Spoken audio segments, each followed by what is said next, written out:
Why are U.S. operatives helping to destabilize Syria? And why is the United States government so intent on taking down Iran, in spite of the fact that Iran has not attacked any country since 1798? And what's next? What are we headed for? When you look at the current trajectory that we're on, it doesn't make any sense at all if you evaluate it based on what we're taught in school. And it doesn't make any sense if you base your worldview on the propaganda that the mainstream media tries to pass off as news. But it makes perfect sense once you know the real motives of the powers that be. In order to understand those motives, we first have to take a look at history. In 1945, the Bretton Woods Agreement established the dollar as the world reserve currency, which meant that international commodities were priced in dollars. The agreement, which gave the United States a distinct financial advantage, was made under the condition that those dollars would remain redeemable for gold at a consistent rate of $35 per ounce. The United States promised not to print very much money, but this was on the honor system, because the Federal Reserve refused to allow any audits or supervision of its printing presses. In the years leading up to 1970, expenditures in the Vietnam War made it clear to many countries that the U.S. was printing far more money than it had in gold. And in response, they began to ask for their gold back. This, of course, set off a rapid decline in the value of the dollar. The situation climaxed in 1971 when France attempted to withdraw its gold and Nixon refused. On August 15th, he made the following announcement. I have directed the Secretary of the Treasury to take the action necessary to defend the dollar against the speculators. I have directed Secretary Connally to suspend temporarily the convertibility of the dollar into gold or other reserve assets, except in amounts and conditions determined to be in the interest of monetary stability and in the best interest of the United States. This was obviously not a temporary suspension, as he claimed, but rather a permanent default. And for the rest of the world who had entrusted the United States with their gold, it was outright theft. In 1973, President Nixon asked King Faisal of Saudi Arabia to accept only U.S. dollars as payment for oil and to invest any excess profits in U.S. Treasury bonds, notes, and bills. In return, Nixon offered military protection for Saudi oil fields. The same offer was extended to each of the world's key oil-producing countries, and by 1975, every member of OPEC had agreed to only sell their oil in U.S. dollars. The act of moving the dollar off of gold and tying it to foreign oil instantly forced every oil-importing country in the world to start maintaining a constant supply of Federal Reserve paper. And in order to get that paper, they would have to send real physical goods to America. This was the birth of the petro-Dollar. Paper went out, everything America needed came in, and the United States got very, very rich as a result. It was the largest financial con in recorded history.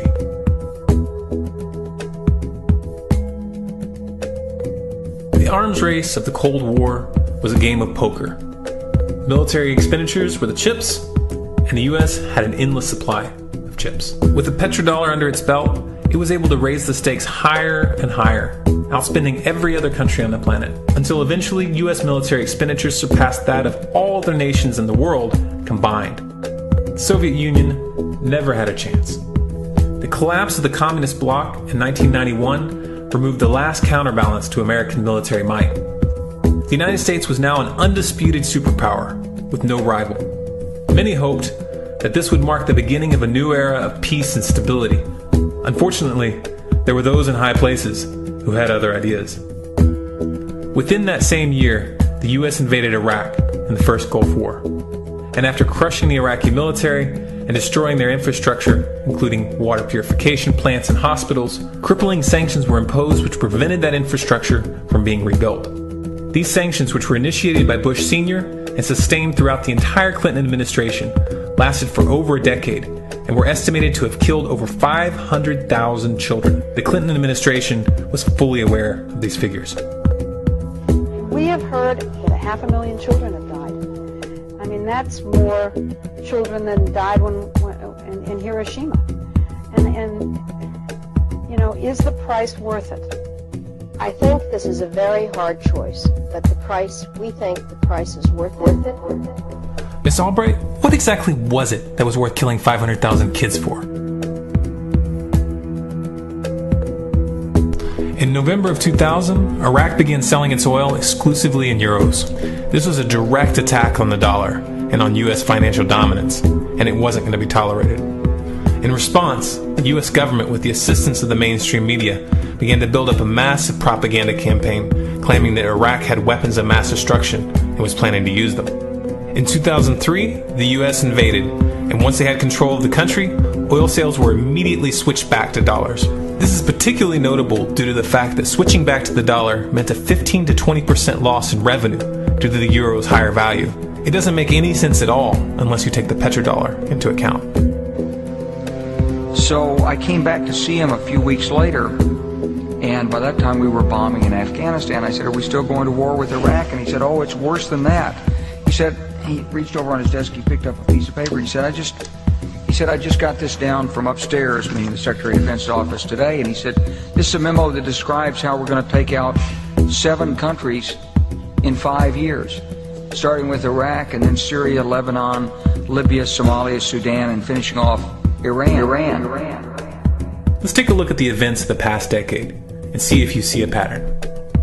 In Libya, Gaddafi was in the process of organizing a bloc of African countries to create a gold-based currency called the dinar, which they intended to use to replace the dollar in that region. US and NATO forces helped destabilize and topple the Libyan government in 2011, and after taking control of the region, US armed rebels executed Gaddafi in cold blood and immediately set up the Libyan central bank. Iran has been actively campaigning to pull oil sales off of the dollar for some time now, and it has recently secured agreements to begin trading its oil in exchange for gold. In response, the US government, with mainstream media assistance, has been attempting to build international support for military strikes on the pretext of preventing Iran from building a nuclear weapon. In the meantime, they established sanctions which US officials openly admit are aimed at causing a collapse of the Iranian economy. Syria is Iran's closest ally, and they are bound by mutual defense agreements. The country is currently in the process of being destabilized with covert assistance from NATO, and though Russia and China have warned the United States not to get involved, the White House has made statements within the past month indicating that they are considering military intervention. It should be clear that military intervention in Syria and Iran isn't being considered.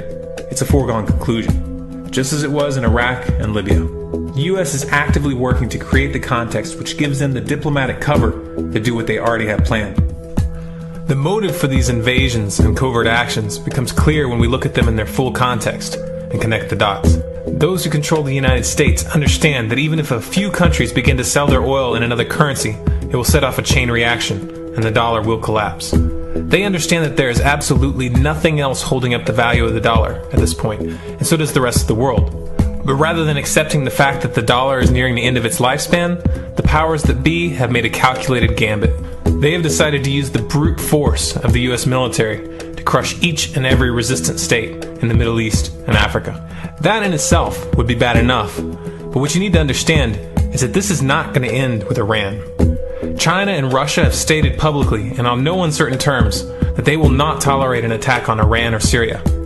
Iran is one of their key allies, one of the last independent oil producers in the region, and they understand that if Iran falls, then they will have no way to escape the dollar without going to war. And yet the United States is pushing forward, in spite of the warnings.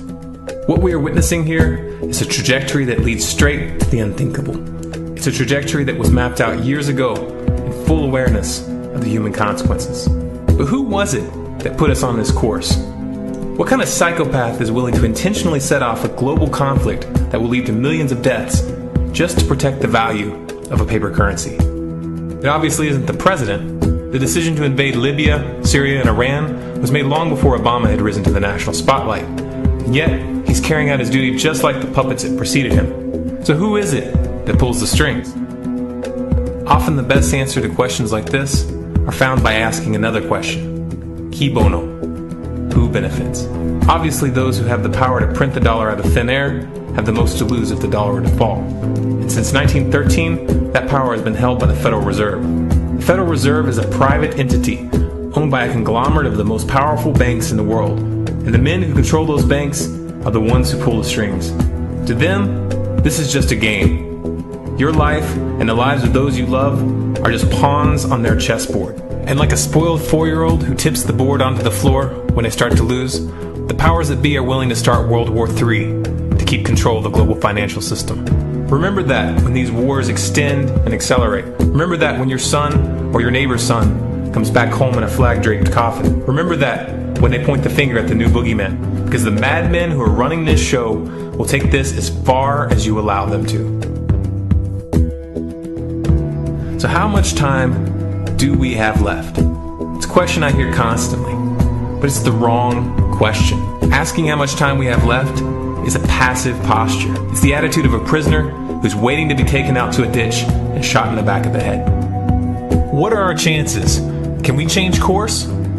Also the wrong question. The odds don't matter anymore.